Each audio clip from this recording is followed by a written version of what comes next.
After the GOP took a shellacking in the 2012 elections, there was a whole lot of talking about rebranding the Republican Party.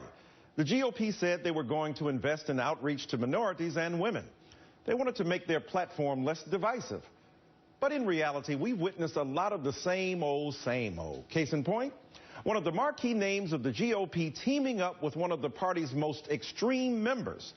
On Tuesday, former vice presidential candidate Paul Ryan phoned in to a call with Republican candidate for Virginia, Governor Ken Cuccinelli. Homophobic, anti-choice, climate science denying, birther friendly, big three hating Ken Cuccinelli. The same Cuccinelli who likens abortion to slavery and the Civil War. You talked about, again, your strong right to life views and about God and being surprised that God hasn't punished America in some way for abortion. If you go back to Abraham Lincoln in the Civil War, he looked at the Civil War as a sort of a national penance for slavery, the evil of slavery, and letting it go on. And the founders knew how bad it was. And we have other things in this country today, and abortion is one of them. This is who the Republican Party elevates? I don't see a whole lot of rebranding going on there, my friends. The sad thing is, using slavery rhetoric is nothing new for the Republican Party. If they don't like a law, suddenly it's akin to slavery. Take the Affordable Care Act, for instance. What is Obamacare?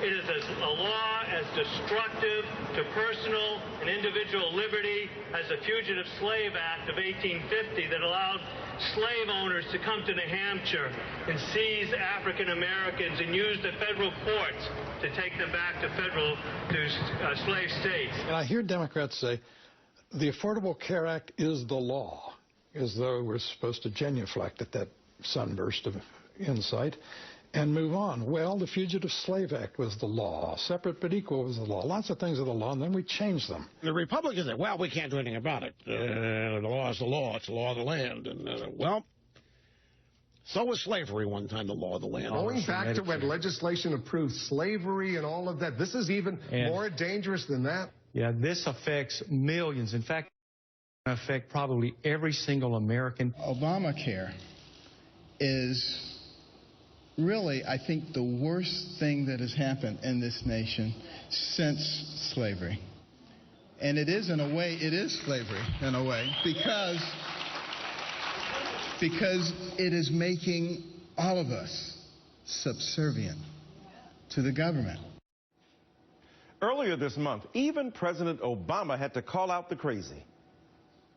You had a state representative somewhere say that it's as destructive to personal and individual liberty as the Fugitive Slave Act.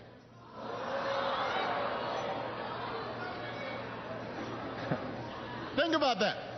Affordable health care is worse than a law that lets slave owners get their runaway slaves back. I mean, these are quotes. I'm not making this stuff up. My brothers and sisters, permit me the esteemed privilege for just a moment to be America's professor. Let's take a quick refresher course here.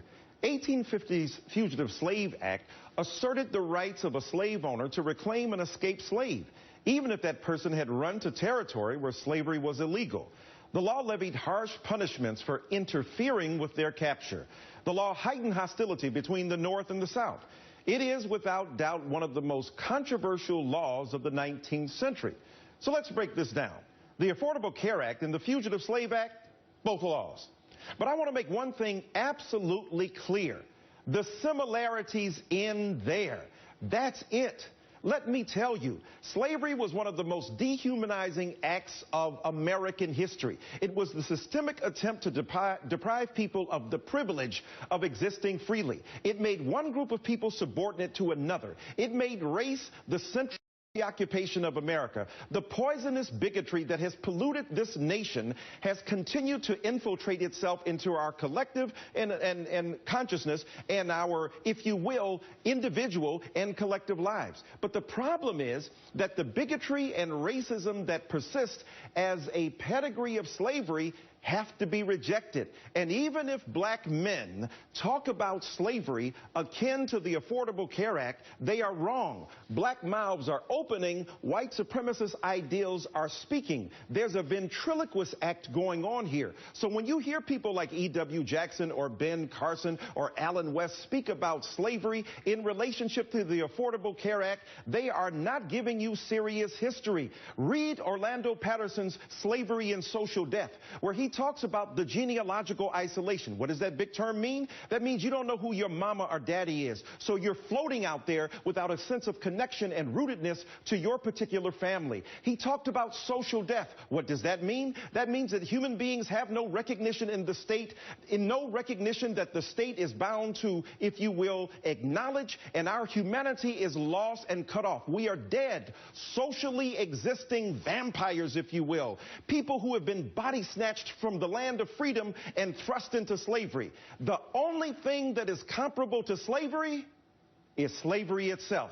Stop all the stuff. Ixnay on the comparative analysis of and the parallels to slavery. Affordable Care Act has freed millions of people from their indentured existence in a system that denied them opportunity. Let's not talk about their enslavement. Let's talk about their relative freedom to exercise their choice in 2013.